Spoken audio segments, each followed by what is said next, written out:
Assalamualaikum, hai semua, bagaimana kabarnya hari ini? Semoga teman-teman semua diberi kesehatan dan rezeki yang melimpah dimanapun kalian berada. Untuk video kali ini saya akan bercerita sedikit ya. Ini mengenai pengalaman saya di malam minggu kemarin. Sebenarnya sih saya tidak mau cerita karena mungkin bisa dibilang ini aib bagi anak tersebut.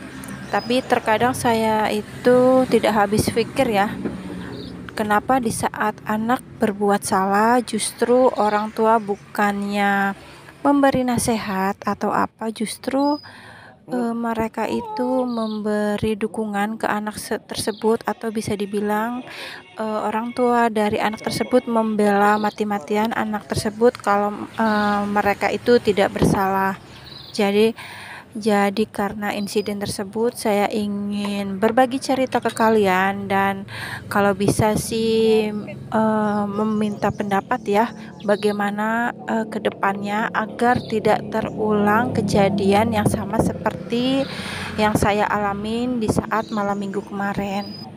Jadi untuk malam minggu kemarin saya akan cerita sedikit dulu tentang posisi jajanan anak-anak di warung saya, karena warung saya termasuk kecil, ukurannya kecil, dan saya itu selalu memanfaatkan sebaik mungkin posisi di warung saya, karena agar jajanan tersebut bisa terlihat oleh pembeli dan terlihat lebih ramai dagangan saya membeli rak jajanan ya, yang videonya sudah pernah saya share, membeli rak secara online. Jadi setelah saya membeli rak tersebut, saya fullkan rak-rak itu dengan jajanan-jajanan yang memang tidak sedikit, termasuk banyak, dan variannya juga bermacam-macam. Bisa dibilang di daerah tempat saya tinggal ini hanya warung saya yang menjual beraneka ragam jajanan, dan dari varian yang harga 500 sampai 2000 sampai 5000 juga saya ada jual ya. Jadi mereka puas untuk memilih jajanan mana yang mereka inginkan.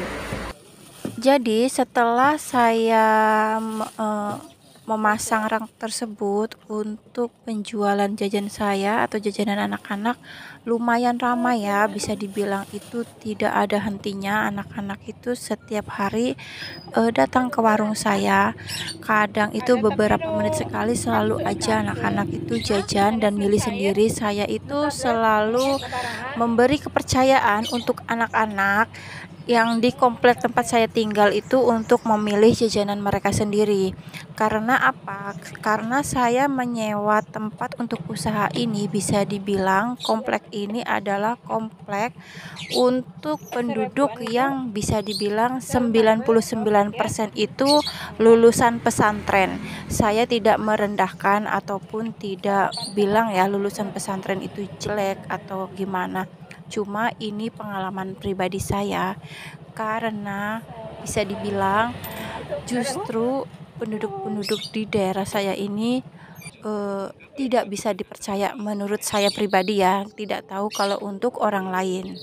Jadi awalnya setelah 3 hari pemasangan rak jajanan tersebut, saya memasang banyak banget jajanan seperti Yupi, pokoknya jajanan-jajanan anak-anak yang bungkusnya termasuk kecil-kecil, dan posisi rak itu menghadap ke jalan.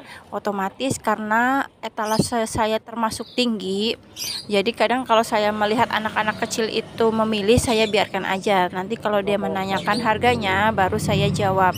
Dan ternyata karena posisi etalase saya kecil ini dimanfaatkan untuk mereka untuk mengutil jajanan tersebut. Kenapa saya bisa yakin mereka mengutil? Karena saya hafal banget jajanan apa aja yang saya jual dan siapa aja yang sudah belanja jajanan tersebut. Dan setelah saya cek jajanan tersebut atau saya sedang merapikan, mengelap jajanan tersebut, ternyata jajanan tersebut sudah banyak kosong, bahkan satu kotak itu sudah tidak ada isinya. Karena sering mengalami hal tersebut, saya coba untuk mengawasi secara ketat ya di saat anak-anak memilih jajanan. Dan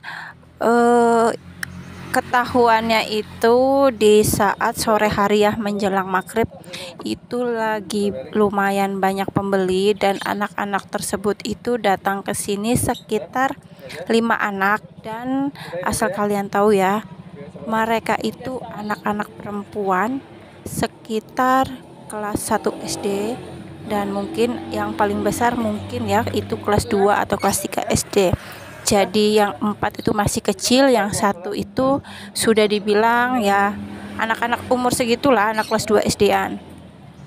Di sini mereka mempunyai peran masing-masing. Yang 4 orang, yang 4 anak ini mereka membeli jajanan, tapi mereka itu menanyakan semua jajanan itu berapa harganya, dan 1 anak itu mengambil jajanan tersebut. Dan jajanan itu mereka anak tersebut ambil, langsung anak tersebut itu lari ya. Dan di saat anak itu lari, saya melihat anak itu mengambil jajanan itu 1 kotak full diambil dia. Karena saya melihat secara langsung, saya langsung keluar dari dalam etalase atau dari warung saya. Saya keluar langsung, saya bilang ke anak tersebut, karena anak itu memang tidak pergi kemana-mana ya. Anak itu lari ke sebelah warung saya, karena di sebelah warung saya itu ada nasi padang, dan anak tersebut sembunyi di situ. Dan saya tanya, kamu ambil apa? Dia cuma senyum aja anak tersebut.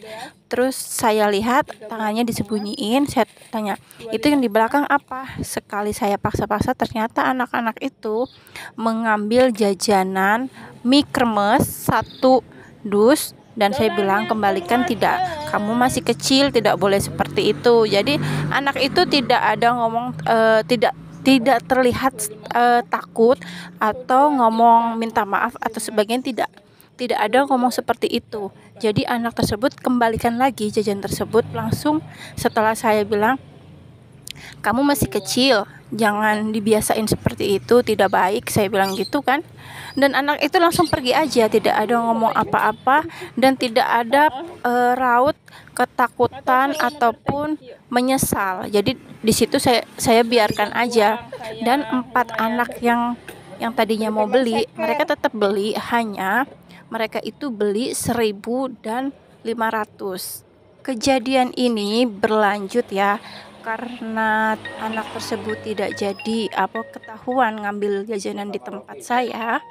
Anak tersebut pindah ke warung di belakang gang warung saya, karena setelah 2 rumah dari rumah saya itu ada gang masuk perumahan.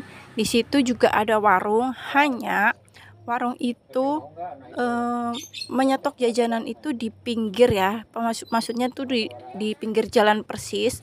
Dan mereka itu menaruh jajanan itu per kotak, jadi stoknya itu taruh juga di pinggir-pinggir gitu. Jadi anak itu mengambil di situ 1 kotak full, terus kemudian lari. Tapi di saat anak itu mengambil stok itu, ada penduduk depan rumah warung itu yang memergokin anak tersebut mengambil jajanan itu. Sempat ditegur untuk mengembalikan jajanan, tapi anak tersebut justru lari dengan membawa jajanan tersebut. Jadi karena yang punya warung itu tidak mengetahuinya, kemudian bapak-bapak yang memergokin anak tersebut mengambil, memberitahu ke yang punya warung bahwa jajanan mereka itu diambil anak-anak itu. Dan yang punya warung itu menyusul ke rumah anak tersebut. Dan ternyata sekali sudah sampai rumah anak tersebut, justru yang mereka dapatkan, orang tua mereka itu justru membela mati-matian anaknya. Katanya jajanan itu dikasih oleh temannya tadi, bukan mencuri ataupun ngutil ya. Jadi di sini saya kadang bingung, jelas-jelas kita sudah memergokin anak tersebut mengambil jajanan di tempat orang, tapi justru orang tua tersebut membela mati-matian bahwa anak mereka itu tidak melakukan hal-hal tersebut. karena keluarga mereka itu bisa dibilang alumni dari pesantren dan mereka itu tidak terima kalau anak mereka yang paling kecil dibilang mengambil barang di warung orang tersebut. Jadi di sini saya termasuk kecewa ya dengan tindakan orang tua. Kenapa harus membela anaknya yang memang benar-benar salah, bukannya dinasehatin. Sebenarnya kami itu tidak marah, hanya kami menginginkan orang tua anak tersebut itu tidak membela ya kesalahan anaknya, karena kalau dibiarkan tindakan anak tersebut itu akan lebih besar ke depannya, apalagi setelah mereka dewasa. Itulah pengalaman saya berjualan di minggu kemarin ya, di malam minggu kemarin. Sebenarnya saya termasuk kecewa ya dengan tindakan orang tuanya. Jadi menurut kalian saya harus bagaimana? Sekian video hari ini dari saya, semoga bermanfaat untuk kalian semua dan sampai ketemu di video-video selanjutnya. Assalamualaikum warahmatullahi wabarakatuh. Bye bye.